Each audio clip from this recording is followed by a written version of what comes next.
My Dallas Mavericks made some noise out there, and they picked up Klay Thompson on a 3-year, $50 million contract. And I personally love what the Mavs did with this one.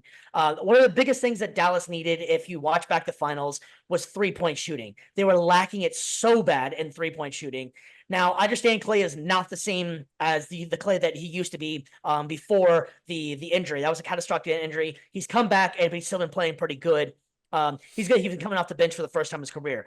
Having said that, Dallas just needs 3-point shooting. I don't want this guy to pass the ball. I don't want him getting assists. I don't even want him guarding anybody. If you get the ball in your hands, even if you're at half court, shoot the ball. That is what you're here for. Just give us that other option. And I think the beauty of what signing Klay Thompson does is that right now you can have Luka and Kyrie as your starters, have them do it. You can even start Klay if you wanted to, have him play a few minutes, get the ball rolling, get it off to a hot start. You can bench him. But then when Luka or Kyrie go off, you still have a 1-2 punch tandem that you can have scoring out there. And that's what Dallas was kind of lacking, is legitimately people to help them out with scoring. And if you watch the finals, the one game that they did, they were finally hitting threes. The one game that they won, they were finally hitting some threes.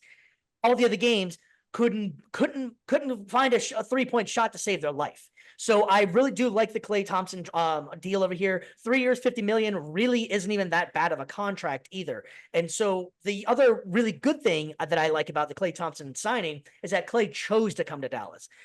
Klay had other offers for other places making more money, but he chose to come to Dallas. And he's been rumored with Dallas since about the All-Star break last year. They were talking about trying to make a move for him then.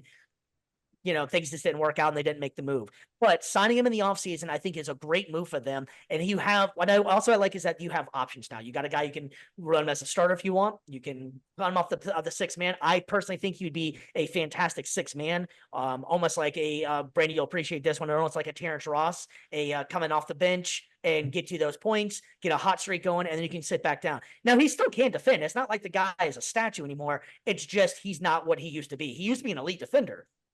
He's just not the same. It's amazing that he's even actually still able to play off that injury that he had. Right. So shout out to Klay Thompson for that. I really like what the Mavs did with this. And honestly, I also got to give a shout out to the GM out there, Nico.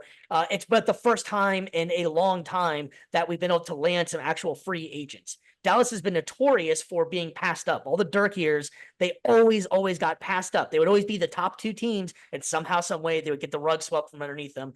Never really understood it because Dallas has no estate tax. There would have been a year to make your money. And Dirk was a willing guy that was like, I don't care about being the star. I just want to win. So I really like what the GM is doing out there. That Mark Cuban kind of stepped aside, maybe realizing his time has passed in that situation. So I really like what Dallas did out there. George, what's your thoughts on this one, man? What do you think about the Klay Thompson signing? I love it. I love it. We talked about this before. I think it was like last month or like 2 months ago while the playoffs were going on. And we were actually talking about how Klay would fit with you guys well. And I really, truly believe that.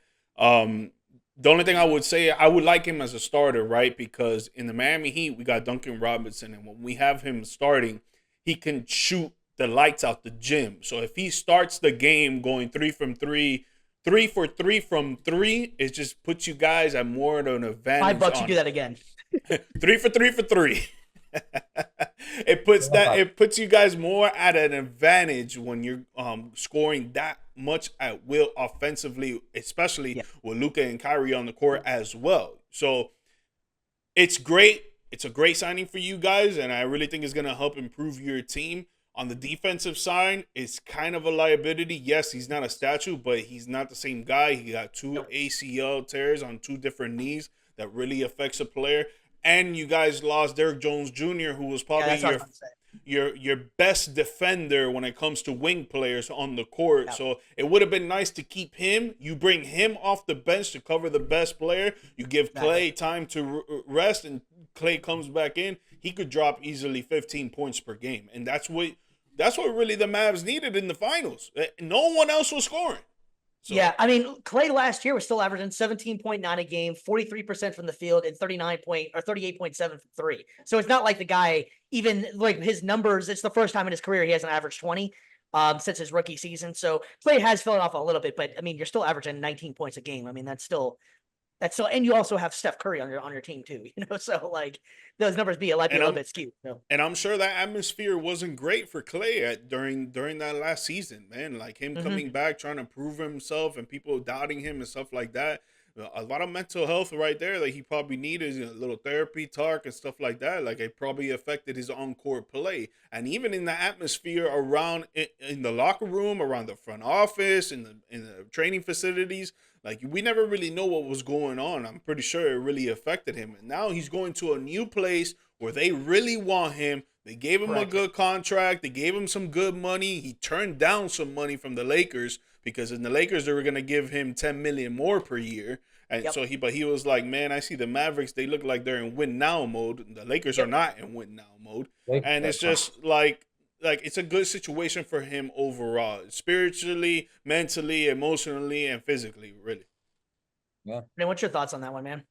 No, I mean, I think it's a perfect fit for you guys, and you guys pretty much hit all the nails on the head. I think offensively, he's exactly what you guys needed. He's one of the best off-ball scorers that you could ask for, one of the most efficient off-ball scorers of all time. That dude, I mean, I still remember the one game where he scored how many points off of like 15 dribbles or something like that. Like Yeah, it was like the first half, he had like 15 threes or something along those lines, whatever it was. And he's still at this point number 6 all time. yeah. And he's only played, I think, what, 11 years maybe or so, something like that. So like that's amazing. Yeah, so I mean, you know, you want to try to find a way to fit. I agree with George. I think that you need, as great as it would be to have that kind of talent off the bench, I think that his best chance is to be in the starting lineup. And I think that, yes, he's had the ACL surgeries, and yes, that slowed him down definitely on defense. I think then, if anything, why not shift him over to small forward then? Like let Kyrie and Luka are your 1 and 2. Just let him guard a 3 where he's not needed to guard the faster, more explosive, guards in the league, and he can kind of go up against more bigger body players. And I think he still has a decent amount of strength left in him. So I feel like he can make a really smooth transition to the 3. And then you've got the rest of your roster right there, Gafford, Lively, that can come in at the 4 and 5. So I think it's a great fit for you guys, and I think that I think the next arc for him is to transition to a small forward and just, continue to be one of the best off-ball players of all time. Yeah, I think it's going to be an interesting piece. And now I wish it was Klay, prior injury, but he wasn't leaving the Warriors at that point. So man can only dream,